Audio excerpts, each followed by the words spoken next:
Hey, do you know how dangerous it is to be, safe, yes. How very safe it is to be riding that? Yeah, very, very safe. But still, you probably shouldn't be riding that. Welcome to the video, guys. Let's get right into it. Alright, so here we have a snowboard, and if I get some ground in here, I'll bring in my track from the first prototype. So right now, the way that it works is you have this track, and it can pivot around the front mounting point. And the idea was that allows you to go into deeper snow. And what we're seeing is on hard pack surfaces, this setup works good because you get a lot of ground contact between your track and the surface you're driving on. But it seems to not work very well when you have kind of deeper snow, because then what ends up happening is the track will pivot, and then you do have traction, maybe some of it there, but I feel like what's happening is it's just compacting the loose snow up to this point, and all you're really seeing is traction on this area of the track. And what ends up happening in deeper snow is this will kind of pivot down as far as it can go. And if you don't end up having some solid surface, or you can't compact the snow enough, this just ends up digging itself a hole. So I feel like the problem is you're just not getting enough traction on the track in comparison to the friction that you have on this whole board.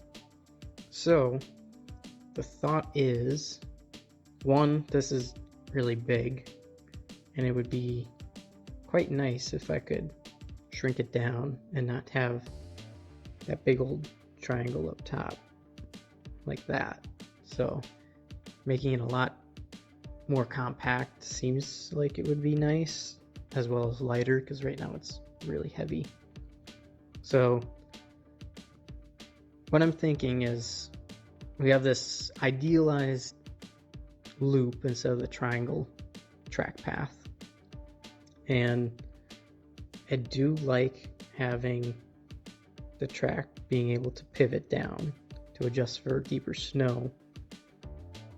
But to overcome that issue with the deeper snow and not having traction, I want to try to build it so that this can translate up and down as well as tilting down. So then you kind of get this dual acting where you can adjust for the depth of snow in this up and down direction, but then if you run out of travel and you're in really deep snow, then it'll still pivot down and hopefully find traction on something down here. So that's my thought with this one. I'll bring you over to my prototype. Alright, let's take a look at the prototype. Lego's coming in here for the prototype. We've got the kind of ideal loop right here with two wheels, and then we still have this rotating action so that you can pivot the belt into deep snow. Then it also has a secondary action right here, like I was talking about, where the belt can move kind of vertically. You can have it adapt to deeper snow here, but then on hard pack ground, because it's hard to balance when the track is sticking through the board, on hard ground your track will actually come up to the board or slightly below the board. So that was kind of my intent with this, is that you kind of get this nice zone of, I don't know how many inches of snow would be the ideal, but then if you go deeper, then you still have this pivoting action to get your optimal depth of snow. You're gonna have to bear with me because I feel like that was a nice prototype. I didn't keep all my prototypes, but I did have one prototype, because the issue with this is This is great if you're going in this direction, but if you try riding your board backwards, this isn't necessarily ideal, because now you could get a stick or something jammed up here. So I did have a prototype built, not this one, this is just a quick something I threw together, where you could have your pivoting motion, but then it would also be able to flip and have your pivoting motion on the other side. And I had it built up with springs, but it was really finicky, and it seemed like if you wanted to switch, you're going to have some sort of winching mechanism where it would winch it up, and then at this point then it would flip your suspension until you then winch this side up, and then the spring force would then kick this side back out. It seemed complex when I'm trying to redesign the whole thing, so I tried to stay simple, just stick with one direction for now. And this one has a spring for this up and down horizontal or vertical direction, and then a spring for the pivoting action. But I think I can make this function off of one spring system to simplify it even further. So let's go take a look at that. Okay, so we skipped a bit ahead here, but I don't have my prototypes or how I came to this solution, but let's take a look at this mechanism I've devised. So here we've got a gas strut acting as our spring or suspension piece to actually actuate this mechanism. If we move the track up and down, we can see that the strut is compressing, and then when it comes back down, it's extending. So that's where we get our up and down motion off of this. Then you see we also have these red and blue pieces here.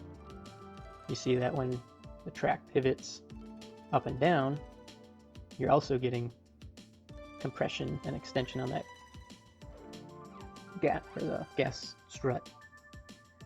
So this is where you get your two actions off of the one. All right, so looking at this, you've got a couple pieces. You've got this main piece here that connects your two wheels and keeps them tensioned. This has a offset hole here that kind of acts as a lever for running the force through to the gas strut. This red arm is just kind of a linkage to connect it to the blue linkage here. And then there's a little square here as a stop, so that's what controls where this actually stops it from going too far, because it wouldn't be practical if your swivel came all the way up to the front. So I wanted to stop it at a certain point, so that's what the block here does. And then if I bring this back up, you can see that when I bring this up and down, that the two linkages still move to compress it, but you're kind of getting this, it's acting as if there's a lever arm here that's just pushing the whole thing. So you can see how, I don't know if that's a great description of what's actually going on, but this is how the mechanism functions when you're just doing the vertical adjustment on the track. And it just gets a little bit too much to control if I tried doing both of them at the same time. So that's why I'm kind of locking these functions down individually, because it's hard to control otherwise. So yeah, that's how I'm planning to tie these two different suspension actions / movements to run off of technically two gas struts, but they're just mirrored on each side. So it would simplify the design a lot if I don't have to try incorporating another gas strut, and also saves on weight. While we're here, this is what I'm planning to build. It ditches the BLDC inboard motor, and instead I'm planning to use a hub motor that I took the rim off of and machined some grooves so that I could slide some 3D printed teeth onto the hub of the motor.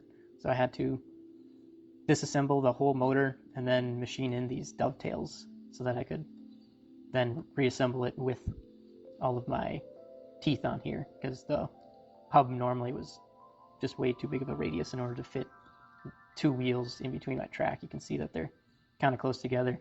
I'll come back to these later in the video, but I'll explain why or what that does. Then up here, this is the speed controller that I am planning to run the hub motor off of. So I've got a plug here that I can connect the phase wires to. I've got a plug here to connect to the Hall effect sensor on the inside, and then I'll have my input power from the battery backpack right here.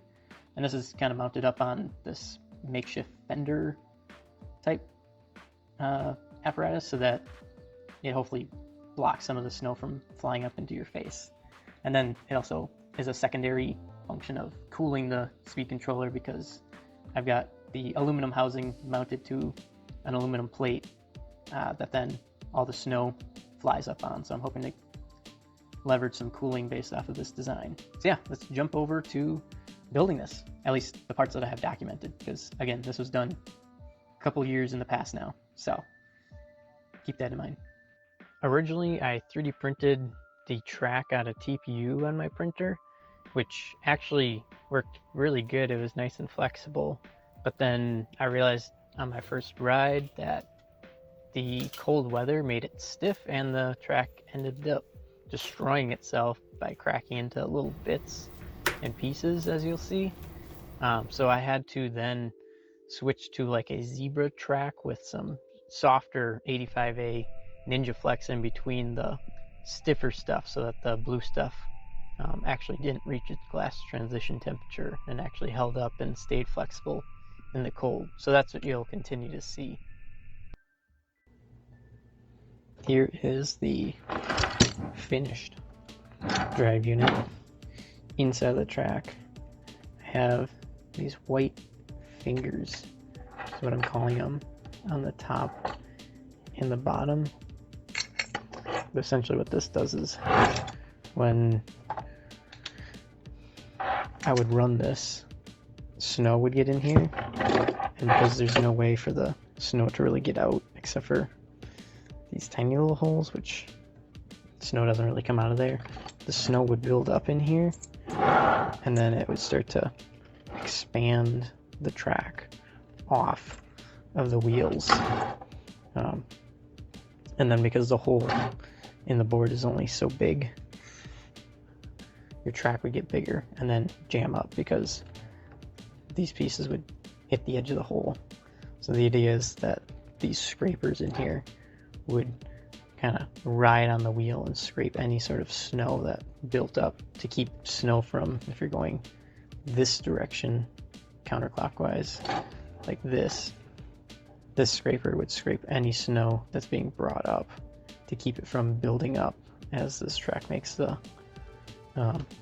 revolution there. And then kind of the same thought on this side, which doesn't really do the best job, was this would scrape any snow that was coming around from continuing to go around and build up.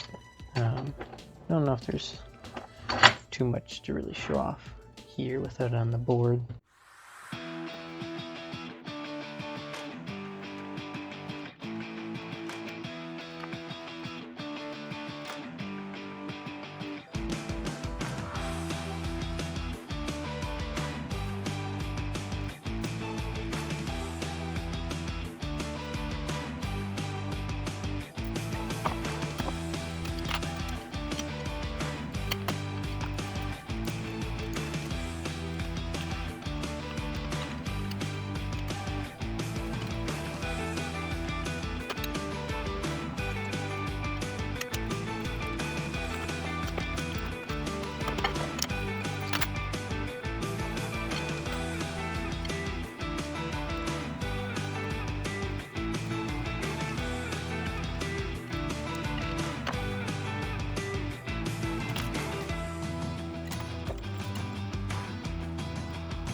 as you can see, we are quite a bit smaller than the original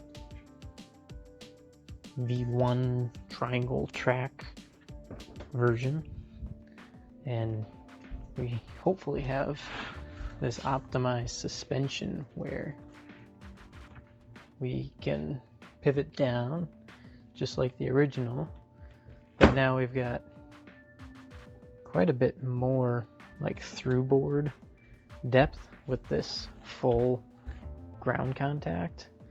But then we have that additional action where on flat ground we get that vertical up and down movement, so you can see how the gas strut is being utilized for these two motions. Up on the kind of snow shield, we've got the speed controller where I can plug in the Hall effect sensor and the 3 poles of the brushless motor. We got I think it's a Maker X Mini FOC controller. I think it's tiny compared to the previous controller, which it says it's rated up to, I don't even remember what the ratings are. I don't think they make it anymore. But after I glued these side connectors to the case to try making it a little more water resistant, it is incredibly difficult to actually access everything because the speed controller is mounted to the metal plate, and then when you go to unscrew this from the metal plate, the wire runs are so short that you can't really get it open. So I have a little access panel that I can move around and access my receiver. I've upgraded to an electric skateboard controller, so there's a little ESC sticking in here. But yeah, to actually put this cover back on, you have to take a suction cup, which is super convenient, slide it into position, and pop it back up. So that's why some people sometimes hate engineers, because we come up with elegant solutions like this until you get it put together and you're like, crap, I need to take that apart. So, not the finest work of my designing skills, but it is functional. Now we ride.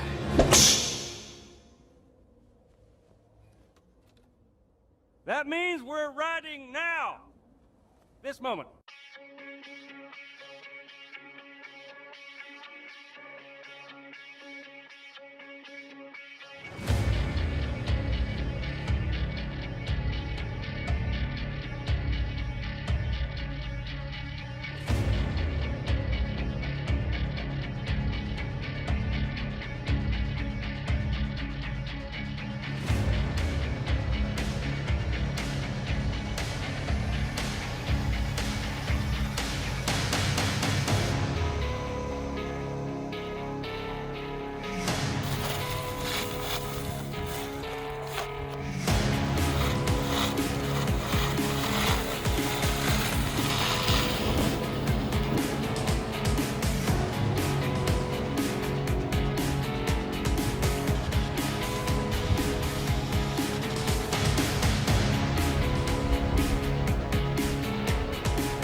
track.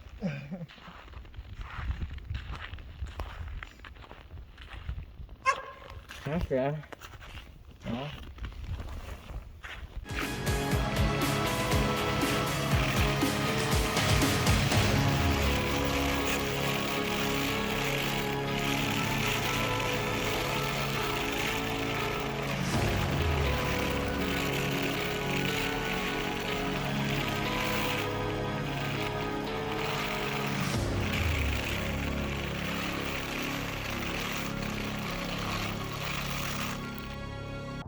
So this is where we're at. Got the GoBoard V2, and yeah, it's a little bit lackluster to say the least. We are in grass. It's fall right now, so no snow to ride in, but performance is a little bit underwhelming, to tell you the truth. So I think we're gonna have to make some changes, and although we made some changes from V1 that seemed good in theory, smaller size, more advanced suspension system that can adapt to the terrain, and a smaller remote that's probably less waterproof than the other one. But I think the main issue with this is traction. We've got areas of friction and a small little area of traction. So again, you guys are currently like a year and a half behind with me recording these. So give you a little sneak peek for what's to come. I mentioned traction seems to be our issue. So I think we better step up our traction just a little bit. A little bit of a difference, but not just with one track. I'm thinking 2 tracks. That should give us a little bit more traction, I'd say, compared to this. So yeah, stick around for GoBoard V3. I'll catch you guys in the next one. Thank you.